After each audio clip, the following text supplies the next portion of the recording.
Hello Facebook, it's Stephen Hammond, and I wanted to come here today and talk with you about raising money smart kids. You know, so often I have people that come into Christian values and also talk to me from Covenant Financial Ministries about how do you raise kids who are money smart. And you know, so many times I have families that come in and we're doing financial planning. They tell me, hey, you know, I still have an adult child or adult kid that is living at home, 30 years old, and I'm still having to pay their way. And I ask them, do they have a job? Are they paying your rent? And so many times the answer is no. Then I'll ask them, are they saving money? Are they staying with you, and are they saving money so they can buy them a house? And most of the time the answer is no. And the question comes up, how do you raise money smart kids? And I want to tell you what worked for me that I actually want to show you today is an old glove that I purchased when I was a small kid, about 6 years old. I went to the store and, let me digress. In the neighborhood where we lived, there was kids playing baseball, and they had baseball gloves, bats, balls, all this type stuff. And I went home, I told my mother, I said, Mom, I want a baseball glove, I want a bat, and I want a ball. And next time we were at Sears in Savannah, I found this baseball glove here. I found a bat and I found a ball. And my mother said, son, you can buy it, but you have to save your money. Now, my mother at that time, she gave me a whopping 25-cent a week allowance.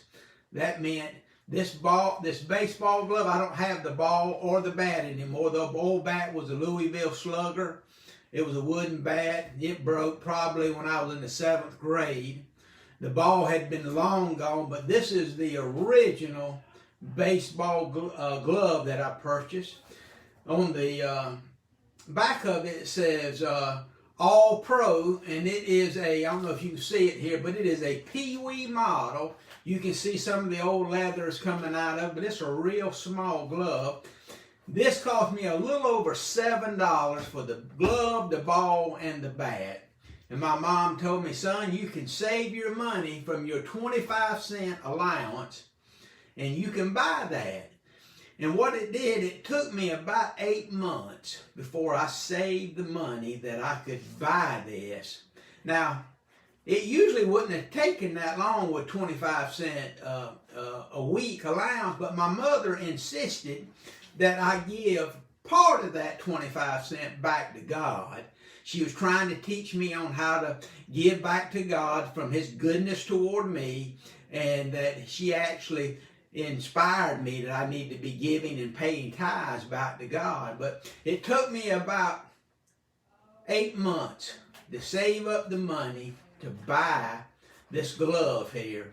And what it taught me over time, and this is one reason I kept this glove. When we would have garage sales when I was growing up, I wouldn't let my mother put this glove in the garage sale, because I bought this glove at a young age of about 6 years old. And what this taught me is that money that was coming in was limited, and I had to save money, that I had to spend money wisely. You know, so many kids today, what they have, it seems like it's unlimited income from their parents, and so they can buy whatever they want, whenever they want it. They don't have to save, they don't have to plan, they don't have to budget. Then when they start getting older, they get out of school, they have that same mentality because they was never trained. They need to save money. They need to have money set aside for a rainy day, and that the money that's coming in is always limited. It's not unlimited. Therefore, what this taught me is to be wise with my money. I watch what comes in, and I really watch what goes out. And this has worked so much for families over the many, many years. You know, the Bible tells us if you train up a child in the way they should go, when they become old, they won't depart from it. You know, a lot of us, we look at that from a spiritual point of view. You know, you train up your children to love God, to go to church. When they become old, they won't depart from that. But this also applies to the physical. When you teach them to manage money by giving them an allowance, and don't break off that allowance and say, okay, you know, you spent all your allowance, I'm going to buy you a PlayStation game, or I'm going to buy you a new PlayStation, or I'm going to buy you this toy or that toy. Say, look here, this is your allowance. This is what you're getting per week. Use that money wisely, because once it's spent, until you get your allowance again, you won't have any other money. If you do this and you start at an early age, you will raise money smart kids. We're having a live session tomorrow night around 6 o'clock. Stay tuned, invite your friends, and we'll see you tomorrow night. God bless you.